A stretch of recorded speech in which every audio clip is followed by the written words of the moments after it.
Good morning and welcome back to another episode of Let Her Boss. I'm so excited because today we're actually getting to talk to one of our agents is going to come in and tell his story. But first, LeOnna, you have a fabulous story of an iconic entrepreneur that you're going to share with us today. And what I love is I've heard so many stories about her, but I don't think, even having read some of her books, that I've heard from the beginning some of the stories you were sharing with me. So I'm going to go ahead and let LeOnna tell you about Oprah. Yeah. Yes, good to see everybody again. Glad you're here with us. And I'm glad to be back, and we have an exciting guest today. But I did do a little research because, when we talk about entrepreneurs, who comes to mind? Oprah. She's just mega amazing. And I thought, well, how did she get started? And then I kind of went back and I looked a little bit, and I found that so she had been raised in her early childhood by her mom, who was on food stamps and just really, really challenging life. Grandma kind of stepped in, I understand. And then she went to stay with dad. And dad was the one who was very much like, if you're going to do anything, you do it right, very strict. So that's kind of where she got that work ethic. And then when she was 17, she won the Miss Nashville Black Beauty Contest. My, see, I had never heard that before. I had no idea either. And then I think in that she won some money, and she got to be one of the first hosts of a Black Network news show. And then by the time she was 19, she was the first anchor. And then it just kind of evolves from there. And then she had her show in Chicago, which was a morning show. And that's what got renamed as the Oprah Winfrey Show. And she was a millionaire by 32. Absolutely amazing. And she continues. You know what's interesting about Oprah is it wasn't just one journey to one end, right? She started here and then succeeded at that. And then there was a new entrepreneurial goal, and then she succeeded at that. And then there became a new one and another one. And it's so interesting, I think, to see that evolution where it's just not like, I'm going to dream that one thing, then I'm going to get there and it's all done. She just had a dream to do amazing things and win. And you know what? We've had several beauty queens. We've had Miss Oregon that has worked with us. I've worked with a few that have run in, and what it takes there is tremendous discipline, because Amazing. It's so much more than just looking pretty and walking on stage. Like, you have to be poised and know how to do public speaking, and so it probably led into so many other things. You just don't really know, where you're going to get your start and what it's going to lead to. So I love that. It's interesting. I used to recruit and help people find jobs and careers, and that was it. Just do something sometimes, because even if that's not the end all, action leads you to something that will then lead to something else, which is actually really exciting. I'd like to go ahead. If you're ready, I'd like to introduce our guest today. Yes, absolutely. Yes, Eric Dawson is going to join us today, and I'm going to just kind of get up and have him come on in, and he's going to tell us a little bit about his story. Sounds good. Hi, Eric. Hey. It's a little Johnny Carson handoff here. All right. Not speaking Oh, of you're going to beauty- need your mic. oh, let me pull that up. Not speaking of beauty queens or one-name celebrities. Maybe one day I'll be a one-named realtor. Give me Eric. Come here, just Eric. Well, you guys, as a joke that I'm just starting to go by one name. I'm just dropping the last part because I'm so tired of changing it. Yes, and to have it mean one thing. When you hear the name Oprah, it represents a whole idea. So It's not just, you know what I mean? Yeah. How cool would that Eric. be? Eric. Just Eric. Well, Eric, I like to refer to Eric as one of my favorite people, and I know exactly where you got your start, because I know, as in real estate, it started with our friendship and you learning about it, but there's many layers to where Eric started, and what motivated you to get into the entrepreneurial side of our business. But you had careers before this, and you had Yeah, a few. yeah. So Yeah. tell us where you started. So I was, first of all, starting way back when I was, a kid. I was a military brat, and so I moved around a lot in my life. My dad was in the Air Force. He was a career Air Force person, so I learned a lot about meeting people, getting to know people, establishing rapport. I wasn't thinking that when I was doing it, but it was like kind of a survival tactic in order to make friends again and again and again, because you would move to another place and have to start all over again. It kind of created that skill set for me that I realize now is incredibly valuable. It's like, okay, so when I meet a client for the first time, I, say, so, who are you? And trying to understand, maybe find some commonality there. And I feel like that's a great benefit of my varied background. So we settled in Oregon in the middle 70s, and I really had no idea what I wanted to do in my life, actually, for a long time. And so then I decided, after graduating high school, I took about 3 years before I went into college. I truly did not have any idea. So I made the absolute most practical choice, which was to go to art school. Right? Every parent's dream. Yeah, I've which been my there, dad was been there, thrilled done with. I said, no, I'm not going into the military. Nope, I want to be a painter. Actually, I kind of lied. I said, I want to be a graphic designer because they make money. And then I realized that all the painters and the fine artists were having the most fun. So I was like, that's what I want to do. Without saying it. You're like, find me a party That's school just where kind I of can how take. it happened. Yeah. But let me just say something about that.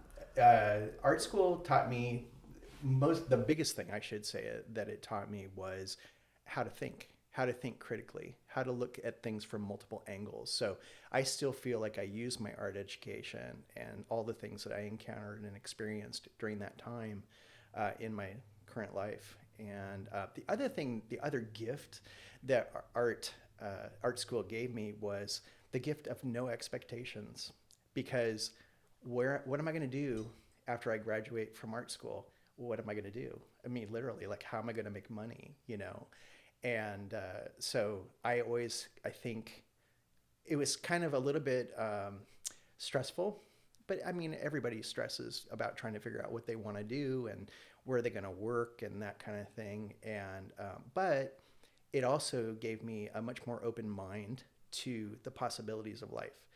And the one skill set that I do bring is my ability to connect with people and to talk to people and to relate to people, and also to make people feel comfortable.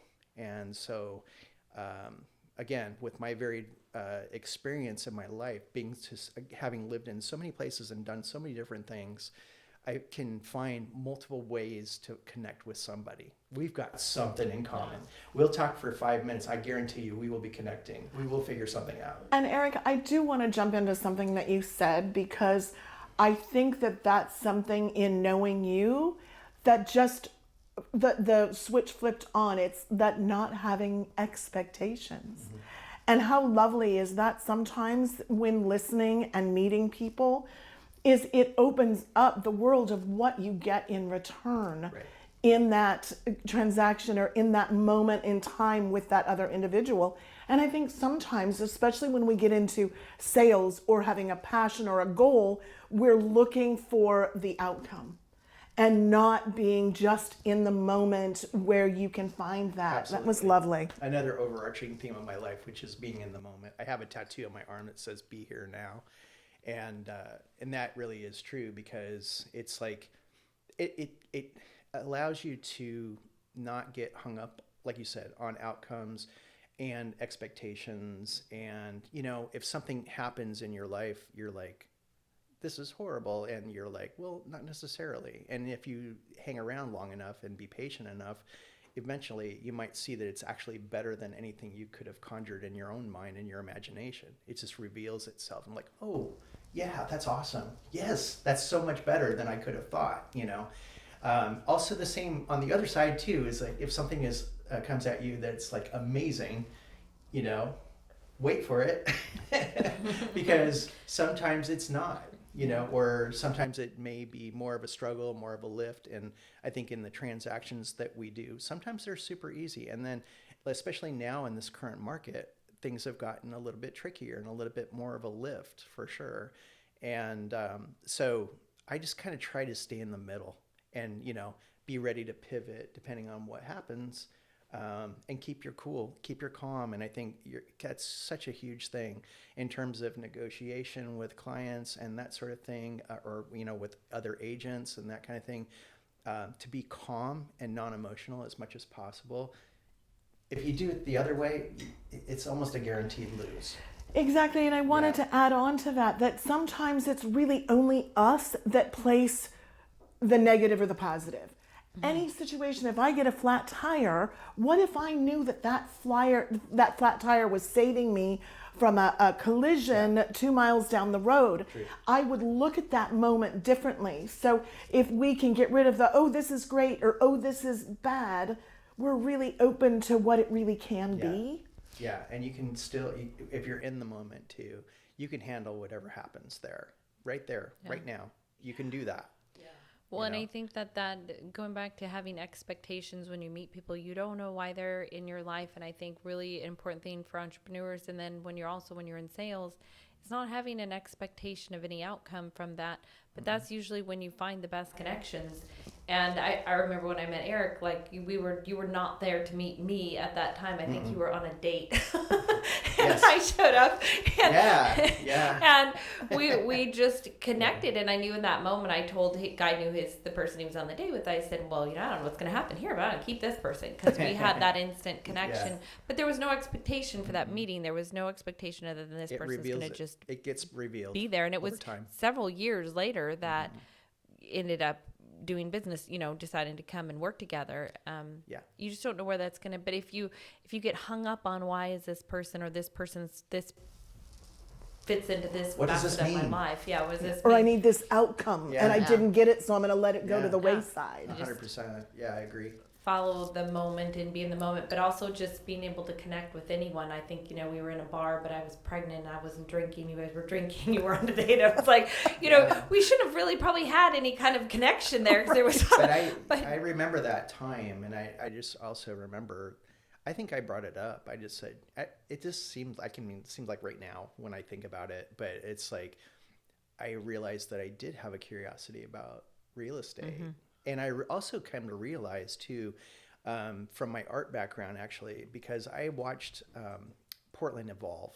I watched it, you know, you see areas, and I'd seen this, I lived in Philadelphia for 10 years, and sort of the same thing.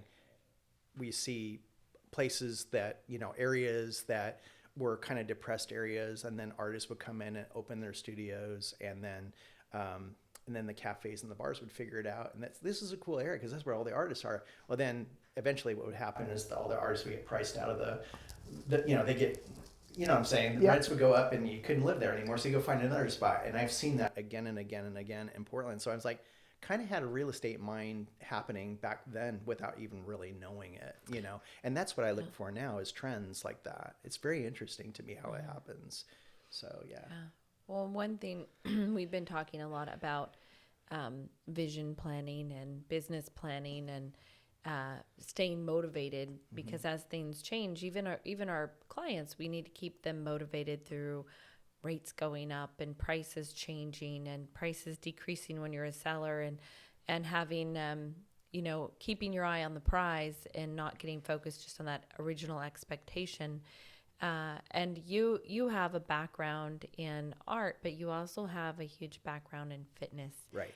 And and I want to talk a little bit about that, because I know that your motivation is what has kept you in this industry, because there's been already, even without market changes, you've had hard times in this business. True.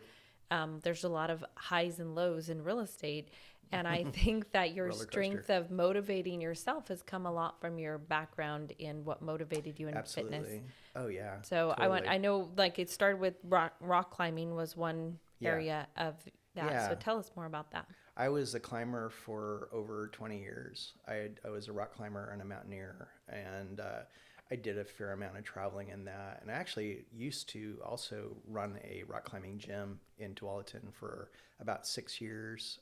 So got to meet a lot of really interesting, cool people that way. You know, back then the climbing world was a lot smaller. So a lot of the big, you know, some of the best climbers in the world, I got to know them, which was really interesting and fun, you know. But yeah, no, I think with fitness, motivation sometimes is not always there. Mm-hmm. And it comes down to discipline. And I think that through a lot, and I read a lot, and I follow a lot of people that are into, you know, inspiring others. And I'm inspired by that. And I want to share that. I want to give that out. I love seeing, and it doesn't matter. For example, we have a Facebook page called The Struggle is Real. And it's basically, I don't care what background you're coming from. I don't care what level you're at. If you're trying to do something, trying to transcend your boundaries, trying to transcend your limits, perceived or actual, then I want to cheer you on. And that's what we do on the page, which is really great. I love it. It just, there's no ego with it. It's just, and seriously, like, I was amazed at how many people were receptive to that. Just sharing. Seriously, we're at about almost 600 people in our group right now, and they're all over the country, and they're actually even international, which, like, Very how cool. did you know? I never knew. I never ever realized how that would go. Well, and it's various different, you know, there you've got folks running marathons, and then mom's just trying to lose baby weight. Like, everybody's in a different place, but the struggle of keeping motivated is real for everyone, and it's different no matter what for it everyone. is. But the principles behind, you know, finding that determination and what drives you is going to be the same. Yes, yeah, and I think, again, like I say, the discipline part, but also seeing other people push past their limits, you know, overcoming whatever, like you said, whatever, you know, challenges they have in their life. I am completely and utterly inspired by it. And you know, it gets me emotional, actually, when I see that. But it can happen on so many levels, whether you're fighting an illness or, you know, just trying to, like you said, shed the baby weight or whatever, you know, like, that is what it's all about. That's what we're here for, is to inspire others and to make them better and to make them actually really, and I would extend this to my clients as well, make them believe that that what seems impossible is actually possible. Yeah. You know, it's like, I'm not the person to talk to if you're looking for negative feedback. You know, I'll be honest with you, but at the same time, I am like, no, there's no room for that. You're going to find the win in there for them, even Yeah. if they're dogging where their 100%. progress is at. Yeah. So And that's like a lot of onboard recruitment of your own. It's an inside job, as I like to say, you know, drawing on that positivity, conjuring that positivity, you know, and it works. I'm telling you, it works. Well, and focusing on those small goals. One thing I love about and anyone that climbs, and I'm sure the same with, I never did do a lot of rock climbing, but mountaineering for sure. And it's like, translates so much back into an entrepreneur. I say, you know, when you go to climb a mountain, you have a vision, right? You're like, I want to get to the top of this. Yeah. But then you have to have a plan, because you got to plan around the weather. You got to plan around if you're going to cross the glaciers, what are you going to pack? You got to plan out the benchmarks that you're going to hit. Yeah. But you know, and I know, when you get on that mountain, you are following your plan, but sometimes you can only focus on the 20 steps in front of you. You have to. And you celebrate those 20 Yeah. steps. And then and they say, okay, when you get to that point where you're going to stop, don't look at the top. Just find a rock, a bush, a something, and that next little 20 feet away, and you focus on that, and you make it that 20 feet. And it's so much like our business, because like I'm right now telling everyone, you know, you have your 10-year vision, your 5-year, your 1 year, then we're going to break it down all the way into the day and the hour. Basic. And you're going to celebrate each hour of those achievements just like you would in fitness. And that's what I think misses so much. People will look at someone that's really fit or what they achieved, and really it was broke down into what they ate, when they went to bed, when they got up, everything that they Super did basic. to get there. Yeah. And I think too, like, listen, I don't care how elite you are. I don't care, you know, what level you're at in your, you know, whatever it is that you do, you're going to get setbacks. Everybody has them. To think that you look at somebody like, I don't know, Laird Hamilton, for example, who's like a big wave surfer, who's like amazing. And you're like, believe me, that guy has his moments. He does. And everybody does. We all do. It's what you do with it is what is the deal. Yeah. Do you know what I mean? Like, so it's rallying. How do you rally? Who are your support people that you can lean on that can help you? It's also not a solo job. No. You know, you have to have people in your world that you draw upon for inspiration, who believe in you and help you to believe in yourself too. And that's really crucial, I think. And I think too that we have more power than we know. And I'm going to take it to the exercise world, because I'm learning even where I'm at every time I want to level up my game. And if I'm challenged mentally, I've started going to the workout and changing what I'm eating and finding little victories there. And when you can expand out, and every little victory you've really got to capitalize on, and the fact that you just were consistent. Yeah. And we know it works with weight loss and getting in shape. Yeah. So why would it not work in your business? Yeah, exactly. And I think too, like, it doesn't matter where you're at. You can be a new agent or someone who's in the middle of the path, or, you know, more along the way. You know, we all start somewhere. And I think that if you can keep with that operating system of believing in yourself, I can't even tell you like how many times I've come into situations like, I don't know what to do here. I've never dealt with this before. Well, guess what? The way to look at that is learning opportunity. I get to learn how to do this now. I actually, that kind of stuff now makes me excited, because I get to get better. You know what I mean? And you only can get better when you know where you're not. And so to find those places to push to, you know, that's what actually is improvement. And it's nonstop. It's a nonstop process. I don't care. I don't want to hear an agent say to me, well, I've been around for, you know, I've been doing this for 20 years. Well, guess what? Here's something new today. You can never say that. You can never say you know it all. You don't. And if you do, you're setting yourself up for a lot of bad things to happen, you know, like, well, you said you knew. You know, and sometimes it's okay to say I don't know. You know. Yeah, and I've always tell people it's okay to not have the answer, but you can find it out. There's always somebody that's going to have the answer. Yeah. And I think too, like, I've watched you in your different fitness journeys, and you like to explore a lot of different kinds of fitness. You know, you explored using the mace and things like that. But what I always loved, you went and found the person that did it the best or was really, really good at it, and you're like, show me what you did. You know, find somebody that's really good at it, and then say, or read the book or watch the video, instead of just thinking, well, I can do that. No, you're like, I'm going to go find somebody that knows how to do it. How do you do this right? How do I not make all the mistakes that you made when you were figuring it out? You know, maybe I can give myself a little bit more of a shortcut to getting to where I want to go. You know what I mean? So, yeah. I think that's so important as well. I think every role I've ever been, I would look for that person that did it so good. And I want to be that person. It's and inspiring. It inspires you, and it's okay to not be them. Right? That whole feeling of, sometimes we do that to ourselves. And it's just okay to ask and to learn.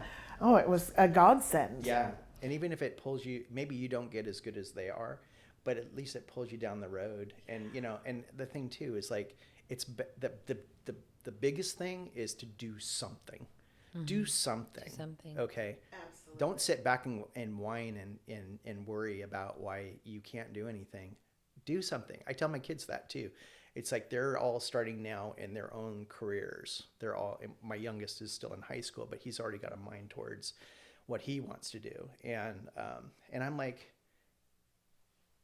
my two biggest pieces of advice is just start. You don't have to know if it's the right thing. It'll sort itself out as you go, but to start moving. And the other thing is to talk to people, because the more you talk, the more you create opportunities for yourself, learning opportunities. And for us in real estate, I'm telling you, like, every conversation that I have, if I immerse myself in a community, whether it was fitness or some other thing, could be church, could be a lot of other things, you're going to make connections, and they're going to see who you are. And then they're going to maybe even want to work with you. And that has happened to me too many times to not believe in that, you know? So I would say, you know, just get out there, and you don't have to have all the answers. You just don't, you know? Well, I have some friends that's their special skill. Sometimes that is that they is building connections. Yeah. And I think one of the biggest struggles for entrepreneurs, and probably in our industry the most, we have such a huge, you know, really high failure rate in this industry, is that it's a people business. It has nothing to, it does. I mean, we do sell houses, but really it's all about the people. But going back to the the belief in self too, right? I mean, okay, right now, if you watch television, if you watch the news, if you know, whatever, the media in general will tell you that whatever you're doing is not the right thing and it shouldn't work. Especially in real estate, we hear all this, like I call them the naysayers and the doomsdayers, right? So we're all told that, okay? But we also live in Oregon, and we also are told the weather's going to be this, and and you know, how often has it worked out that it didn't work out that way? It wasn't true, you know? And to me, it's like, okay, there's that, and then you can look out the window and see what it actually is. For me personally, in a time when we're told that it's not supposed to work, and we're not supposed to be having a good time, we're supposed to be struggling a lot. Right. I'm not. I am actually not. I'm actually having, through this whole year, actually, when we were dealing with heavier interest rates and that sort of thing, I've never been busier, honestly. Yeah. That's not smoke. That's truth. You know what I mean? Yeah. So, and I do think, for a lot of folks, like I know when I've hit my pitfalls, and I know watching you hit pitfalls in your life, it wasn't market dictated or necessarily even dictated by your poor actions in your business or anything like that. It was, you weren't winning in life. Yeah. And when you're, and my mentor, my coach always says, what are you winning at right now? Like, you need to be winning at other areas in your life. Yeah. And so a lot of times it's when you start winning with your fitness, or you're winning in the relationship area, or you're, you know, even watching your children winning, your health in general. Yeah. And it doesn't mean you have to be perfect in all those areas, but the closer you can get to perfection in those areas, the more you're going to be winning as an entrepreneur in the rest of your life, because as it is so much about building relationships, people gravitate towards folks that are in a position to build a relationship. When we're not feeling good about ourselves and winning, we're not going to be able to build very good relationships out there. Yeah. And also I think it comes down to like the book, You're a Badass, Jen Sincero's book, talking about vibrations and how, you know, putting out that positive energy. I'm telling you, it works. It actually works. It does. Yeah. It really does. And if I'm bringing something, which I do, I mean, I think my superpower is positivity. So when I'm talking to people, I'm talking about, no, this is a good thing. This is, you know, like, this is awesome. Or, you know, just try to bring good, positive energy. It's amazing how much of a lack there is in our world for that. And people are starving for it. So if I can serve and be that person to do that, and it also helps me in my livelihood, what a great pairing, you know, of things. It is. Honestly. And it's such a good spot. I know you're one of my talk me off the ledge people in my life. Same. Same. We do it back and forth. Yin yang. We don't get to have that on the same day. No. That won't work. Then we call LeOnna. We're like, no, we need to be talking about Scuba the divers just got to share. They can't have this, you know, can't breathe out of the regulator at the same time. Yin and yang. So I appreciate that so much. And I know our clients appreciate that, and growing in a world like this and in an industry like this, that you need to be that for and we forget that it's not about the end result for us, it's about the end result for them, and then also helping them, you know, through that, not feeling like they're sitting on a ledge. How do we get them to focus on the next little rock? Like just focus on that little rock that we're going to make it to that. Well, yeah. And we're going to get through that, and then we'll get to the next one. And the thing is too, it's like, we as agents, we need to always remember that we do this every day. Other people, they do it like maybe once or twice in their whole lifetime, and they're like, well, what does this mean? You know, like, you know, and you as the agent have to say, well, you know, it's okay. And you've taught me that. oh, that's not, it's okay. Not a big deal. It's not this is something that happens. It's nothing to worry about. It's like when you're flying in an airplane, you hit some turbulence, you're like, oh my God, we're going to die. You're like, no, we're okay. And you're the pilot's okay. like, nope, this happens every day. I Yeah. experience this every day. And that's our job, is to be that guide for that person who truly is. There's a lot that they don't know. And that's why they need us. Well, and can I add on top Yeah. of that is that positivity. No wonder you're doing so well. Yeah. And I think not only do they want to work with people that they know, but they also want to work with people that they can trust. Absolutely. And if you are feeling positive about the situation moving forward, I'm going to trust working with you versus, say, somebody that might be all nervous and worried or negative about the situation. I definitely want to you work have to with. start from the door like that, because I had a recent experience where, it happens with us as agents when we're, talking to somebody about listing their home, and they want to pull in another agent to talk to about it. And there are agents out there.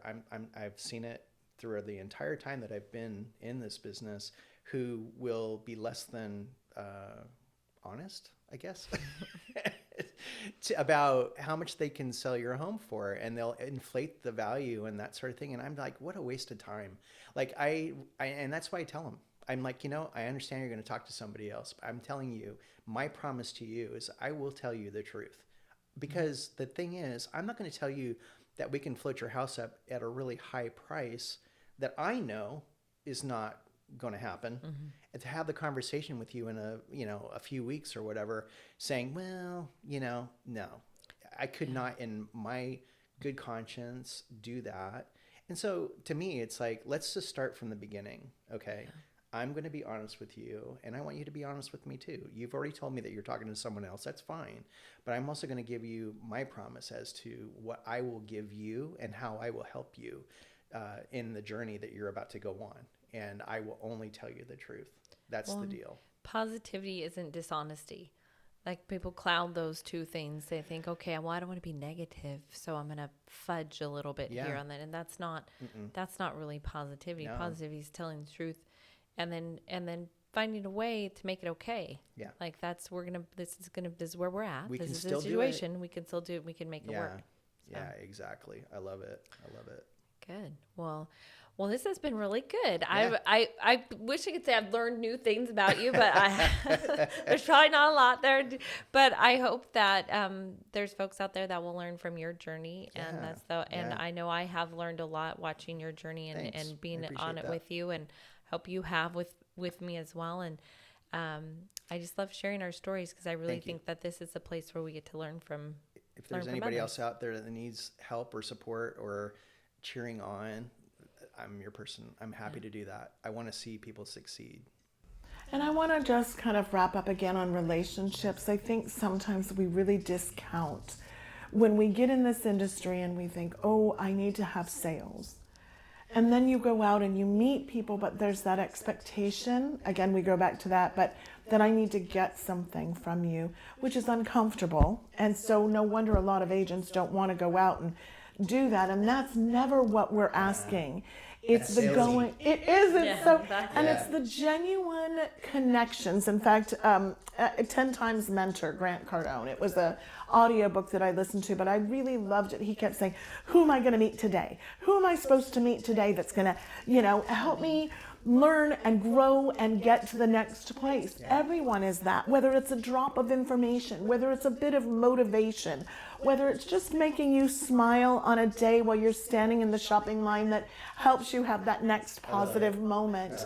I just think we have to revel in the humanity and the relationships. Your mission is to serve and inspire. Yes. And I think once you have that in line, the rest will take care of itself. I really do believe that. Well, that's why our favorite quote is the Zig Ziglar's: "You can have everything you want in life if you help others get what they want." That's it. So you that's not spend salesy. Your day. No, it's not. It's spend your day, because if you focus your day just going out looking to help somebody else get what they want, it does come back to you tenfold. It does.